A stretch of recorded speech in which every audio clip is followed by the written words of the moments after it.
we turn our hearts and minds to the worship of God. And I want to tell a story from one of my mentors, Dr. Dave Davis. And I served with him as an intern when I was in seminary in Princeton, New Jersey. He's a pastor at Nassau Street Presbyterian and has been there for 20 years. And he told a story about another pastor who he had mentored that called him and asked him for some support, for some help. This young pastor, had begun his associate pastorship 2 weeks before the pandemic in March of 2020.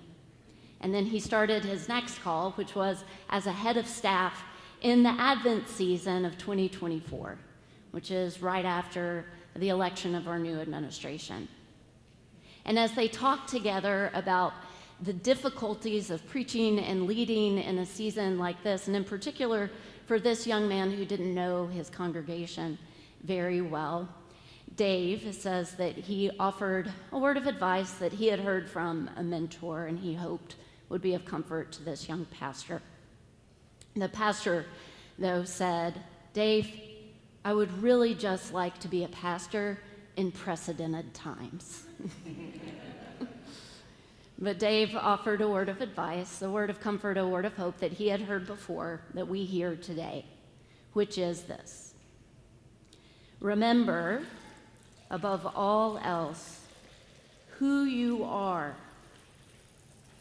from whom you come, and to whom you belong. Amen. Dietrich Bonhoeffer's work, The Cost of Discipleship, opens with this line: cheap grace is the deadly enemy of the church. For Bonhoeffer, cheap grace is in contrast to costly grace. Costly grace is giving your life in discipleship for the following of Jesus Christ, or as we have heard Paul say, it's putting you in the creation of Christ. It is knowing that you are created and beloved for the good works which Christ has prepared beforehand to be our way of life. It's for growing in the fruit of the Spirit, against which there is no law. Cheap grace is grace without the cross. Cheap grace is grace without discipleship, without the risen Christ living and incarnate among us. Of course, in this work, he goes on to compare and contrast cheap and costly grace. Cheap is this doctrinal assumption. It's a general forgiveness. He says it's love of God taught as a Christian concept of God. It starts as nothing but something to talk about. It's like going to church for an hour and then leaving and forgetting about that church call for the rest of your days. I no longer need to try to follow after Christ. I've been to church. I am forgiven. But costly grace is more than just a conversation starter. Costly grace is that guttural affirmation from deep within our bones that we are beloved, that we are called.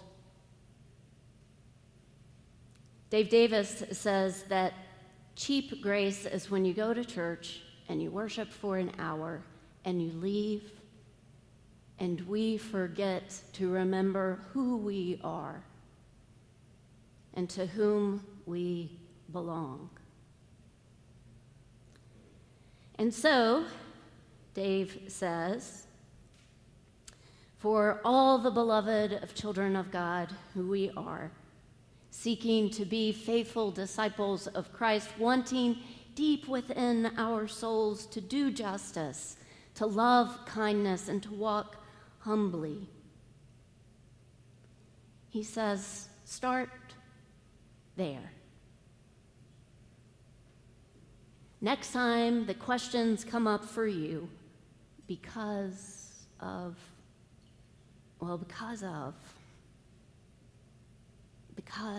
of. Start at this place. The deepness of the call on your life, a guttural affirmation deep within your bones. Costly grace has saved you. And it doesn't stop there. For Christ has created us for the good works which God prepared beforehand for us as a way of life, the fruit of the Spirit against which there is no law.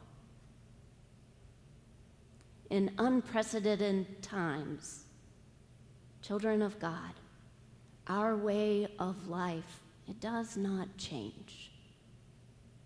Let us pray.